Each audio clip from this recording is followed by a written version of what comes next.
In the world of Linux graphics, there is a quiet but constant evolution happening beneath the surface. Most users never think about it when they open a browser or drag a window across the screen. But the systems responsible for drawing those windows, handling keyboard input, and coordinating applications have decades of history behind them. One of the oldest and most influential pieces of that history is the X Window system, often simply called X11. For more than 30 years, X11 has been the foundation of graphical environments across countless Linux distributions such as Ubuntu, Fedora, Arch Linux, Debian, and openSUSE. Despite its age, X11 continues to power millions of desktops around the world. Yet at the same time, many developers have been exploring alternatives, attempting to rethink how graphical systems should work in modern operating systems. One of the most fascinating recent experiments in that space is a project called Phoenix, an ambitious effort to rebuild the X11 server from scratch using the Zig programming language.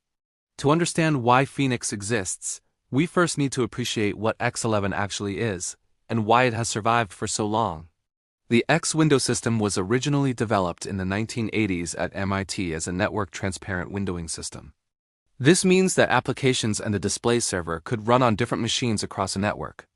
The architecture was revolutionary at the time because it allowed graphical applications to be displayed remotely, something that was far ahead of what most consumer operating systems could do. Over the years, the X11 protocol became a standard, and implementations like the X.org server became the backbone of Linux desktops. When you launch a graphical session in distributions like Ubuntu, Fedora, Arch Linux, or Debian using traditional desktop environments such as GNOME, KDE Plasma, or XFCE, there is a good chance that an X11 server is still running underneath. But the age of X11 also means it carries a tremendous amount of historical complexity. The X11 protocol was designed for hardware and network environments that look very different from modern computing systems. Over the decades, new features, extensions, compatibility layers, and workarounds were added. The result is a massive codebase that has grown increasingly difficult to maintain. Developers often describe X11 as powerful but fragile, with layers of design decisions dating back to the early days of graphical computing. Even the modern X.org implementation includes code paths that exist purely for backward compatibility with software written decades ago. This complexity is one of the main reasons why projects like Wayland began to emerge. Wayland proposes a simpler model where the compositor itself manages input, rendering, and window management. Many Linux distributions such as Fedora and Arch Linux have already moved toward Wayland as the default display server for desktop environments like GNOME and KDE Plasma. However, despite the growing popularity of Wayland, X11 remains incredibly important. A vast amount of software still relies on the X11 protocol, and compatibility layers like X-Wayland exist specifically to allow X11 applications to run on Wayland systems. This is where Phoenix enters the conversation. Phoenix is not simply another graphical server competing with Wayland. Instead, it is an attempt to re-implement the X11 server itself in a modern way. Rather than modifying the decades-old X.org codebase, Phoenix starts from scratch. The goal is to build a clean, understandable, and maintainable X11 server while preserving compatibility with the existing X11 protocol. One of the most interesting aspects of Phoenix is the choice of programming language, Zig. Zig is a relatively new systems programming language designed with simplicity, performance, and control in mind. It is often compared to languages like C and Rust, but Zig takes a unique approach. It avoids hidden control flow, emphasizes explicit memory management, and focuses heavily on predictable compilation. For developers building low-level infrastructure like operating system components, Zig offers the kind of control traditionally associated with C, but with modern language design that aims to reduce complexity and improve reliability. Choosing Zig for a project like Phoenix is not just a technical decision, but also a philosophical one. The existing X.org server is primarily written in C, and while C has served as the foundation of operating systems for decades, it also comes with challenges such as manual memory management and the potential for subtle bugs. Zig was designed partly as a response to these issues. It provides tools that help developers write safer low-level code while still maintaining the performance characteristics needed for system-level software. Developers began working on Phoenix. They were essentially asking a bold question. What would X11 look like if we rebuilt it today using modern programming tools and modern design principles? Instead of trying to untangle the enormous complexity of the X.org codebase, Phoenix attempts to implement the X11 protocol step by step, focusing on clarity and maintainability. The idea is similar to rebuilding a historic building, not by patching the old structure, but by carefully recreating it with new materials and better engineering. One of the first challenges in rebuilding an X11 server is understanding the X11 protocol itself. The protocol defines how applications communicate with the display server. When an application wants to create a window, draw graphics, or receive input events like keyboard presses or mouse movements, it sends requests to the server. The server then processes those requests and manages the actual rendering on the screen. The protocol includes hundreds of different request types and events, along with a wide range of extensions that have been added over the years. Implementing this protocol from scratch requires careful study of documentation and existing implementations. Developers working on Phoenix must ensure that the server responds to client requests exactly as X11 applications expect.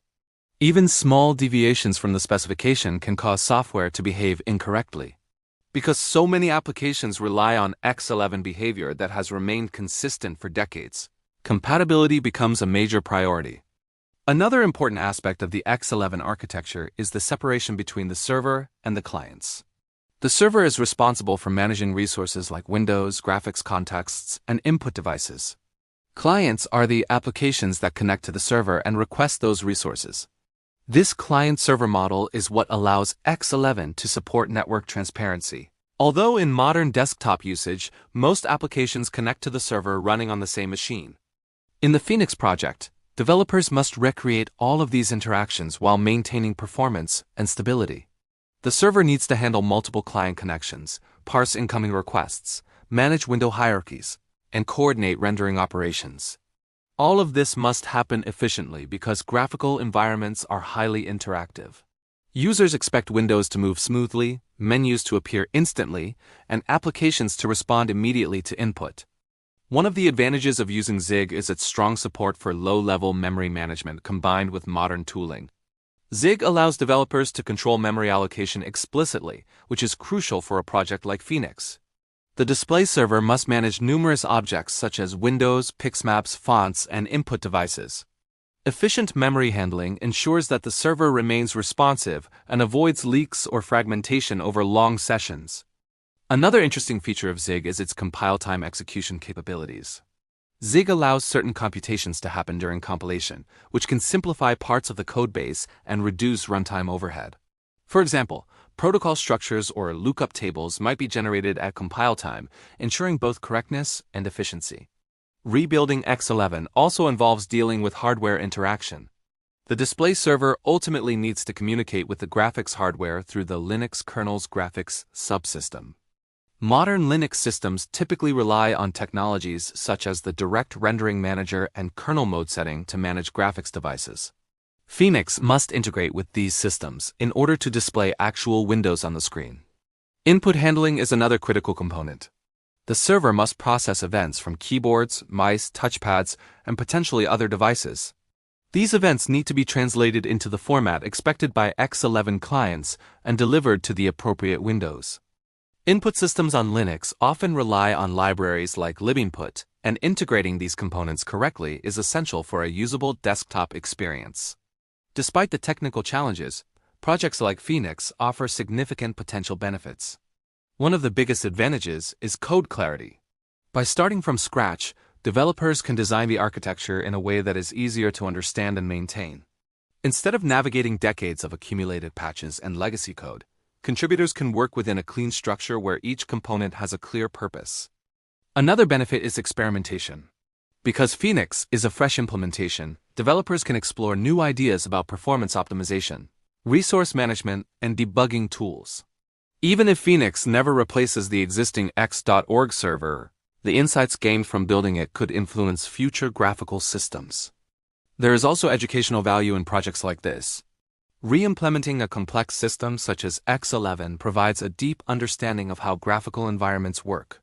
Developers studying Phoenix can learn about protocols, rendering pipelines, event handling, and operating system interfaces. For students and enthusiasts interested in systems programming, following the development of Phoenix can be an invaluable learning experience. It is important to note that Phoenix is still an experimental project. Rebuilding a complete X11 server is an enormous task, and achieving full compatibility with the existing ecosystem is extremely challenging. The X11 protocol includes numerous extensions such as Render, GLX, Xinput, and others that enable advanced functionality like dynamic display configuration, OpenGL integration, and sophisticated input handling. Supporting all of these features requires significant development effort. Even so, the existence of Phoenix highlights a broader trend in the open source world: the willingness of developers to revisit foundational technologies and ask whether they can be improved. The Linux ecosystem thrives on experimentation. While mainstream distributions like Ubuntu, Fedora, Arch Linux, Debian, and openSUSE continue to rely on established display servers, the open nature of the platform allows new ideas to emerge and evolve. In many ways, Phoenix represents a kind of technological archaeology combined with modern engineering. It acknowledges the importance of X11 as a protocol that shaped decades of graphical computing while also recognizing that the original implementation may not be the best way to move forward. By rebuilding the server in Zig, developers are attempting to preserve compatibility with existing software while creating a codebase that is more approachable for future contributors. Another fascinating aspect of this effort is the relationship between Phoenix and Wayland. Some people might assume that rebuilding X11 is pointless now that Wayland exists, but the reality is more nuanced. Wayland solves many design issues present in X11, but it also introduces its own challenges and compatibility considerations. For the foreseeable future, both systems will coexist in the Linux ecosystem. A modern implementation of X11 could still play an important role, especially in environments where legacy applications or specialized workflows depend on X11 behavior. Performance is another area where Phoenix could potentially shine. By using modern programming techniques and carefully designing data structures, developers may be able to reduce overhead and improve responsiveness compared to older implementations. While raw performance is not the only factor in a display server, efficient handling of events and rendering operations can contribute to a smoother desktop experience. Security is also an important consideration. Traditional X11 has long been criticized for its permissive security model, where applications connected to the same server can potentially observe each other's input or manipulate windows. While the X11 protocol itself limits how much this can be changed, a new implementation might provide better isolation mechanisms or clearer security boundaries. As development continues, the Phoenix project will likely evolve in response to real-world testing and community feedback. Early versions may focus on basic functionalities such as creating windows, handling input, and rendering simple graphics. Over time, additional features and extensions can be implemented, gradually bringing the server closer to full compatibility with existing X11 applications. Open-source projects often grow through collaboration, and Phoenix is no exception. Developers from different backgrounds may contribute improvements, bug fixes, and new features. Documentation, testing frameworks, and debugging tools will also play an important role in ensuring the reliability of the system. For viewers interested in the deeper technical side of Linux graphics, Phoenix offers a rare opportunity to observe the reconstruction of a foundational technology in real time. Watching the development of such a project can reveal just how complex and fascinating graphical systems truly are. Every time you move a window, type a character, or open a menu, a chain of events unfolds between applications, the display server, the kernel, and the hardware. The story of Phoenix is ultimately about renewal. Just as the mythical Phoenix rises from its own ashes, the project seeks to rebuild one of the oldest components of the Linux desktop in a new form.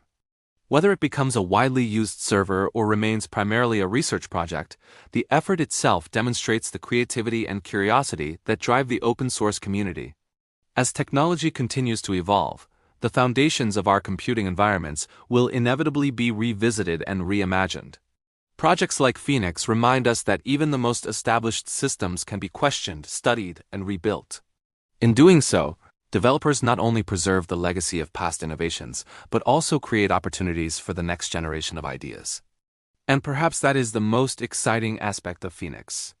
It shows that the story of Linux graphics is far from finished.